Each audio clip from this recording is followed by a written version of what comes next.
Horas, salam. Saya advokat Dr. Toga Situmorang kembali memberikan komentar terkait penahanan untuk Nikita Mirzani. Itu betul-betul digas sampai 120 hari. Karena kalau kita hitung dari awal 20, 40 itu dari kewenangan penyidik minta, lantas juga melalui pengadilan negeri tambah lagi 30 jadi 90, dan kali ini perpanjangan 30 hari ke depan melalui pengadilan tinggi. Jadi total semua 120. Kalau dilihat dari aturan hukum, betul sesuai pasal 29 Kitab Undang-Undang Hukum Acara Pidana, itu perpanjangan bisa sampai di tingkat pengadilan tinggi. Nah, yang menarik sekarang ini adalah karena ini sampai 120 hari, harusnya ini pihak Nikita Mirzani sendiri itu kan telah memasukkan gugatan di PN terkait gugatan keperdataan Wan Prestasi. Namun karena ini sudah diperpanjang sampai 120 hari, harusnya juga mesti di-challenge yang sudah seperti saya bilang. Ajukan pra-peradilan. Apakah berkas-berkas ataupun data-data yang diperoleh dari pelapor kepada Nikita Mirzani sebagai tersangka dalam kasus ini sudah sesuai materi ataupun formil yang diatur di dalam aturan hukum. Karena kalau memang perpanjangan dimintakan kembali kali ini melalui pengadilan tinggi, ini bisa di pra-peradilan karena dianggap menahan seseorang dari pihak kepolisian itu betul-betul apakah sudah sesuai daripada dua alat bukti sehingga penetapan tersangka dan ditahan, atau memang ada hal-hal lain sehingga patut diduga kasus ini bisa berlangsung berlama-lama sehingga tidak adanya satu kepastian. Memang di sini peranan daripada penyidik itu sangat vital.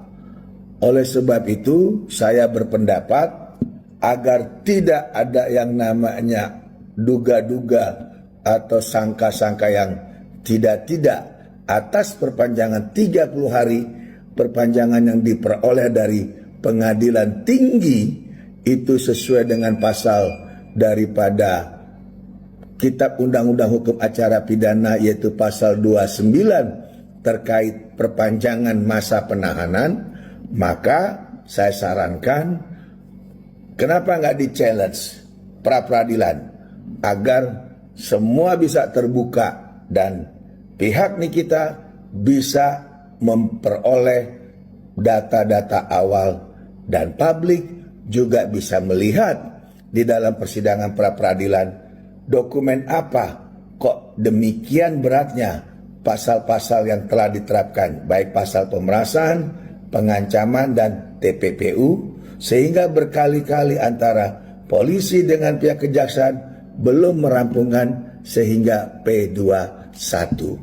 Gitu, saya sebagai praktisi hukum sangat prihatin melihat perkembangan ini, dan semoga Tuhan selalu memberikan kekuatan untuk Nikita Mirzani, dan agar adanya suatu kepastian hukum diharapkan bisa segera P21 dan bisa segera disidangkan. Namun di antara itu semua tidak ada salahnya pihak Nikita Mirzani melakukan pra-peradilan terkait masa penahanan yang panjang sekali, 120 hari maksimal, yang memang itu memang bisa terjadi kalau di kasus korupsi, contoh Pak Setia Novanto, ataupun kasus-kasus besar lainnya.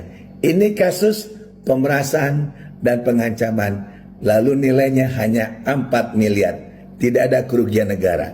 Tapi karena ada TPPU, itu yang membuat penahanan jadi panjang.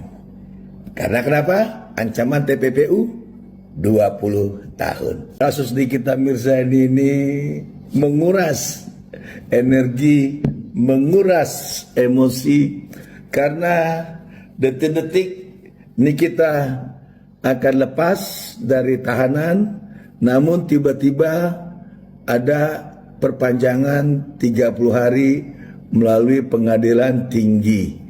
Nah, yang sangat juga menarik adalah bahwa dikutip dari keterangan di beberapa media, itu ternyata kepala staf penerangan dari Biro Penerangan Kejati DKI itu menyatakan berkas Nikita pertanggal 28 Mei 2025 telah P21. Nah, kalau informasinya sudah P21, maka kasus ini akan maju ke persidangan.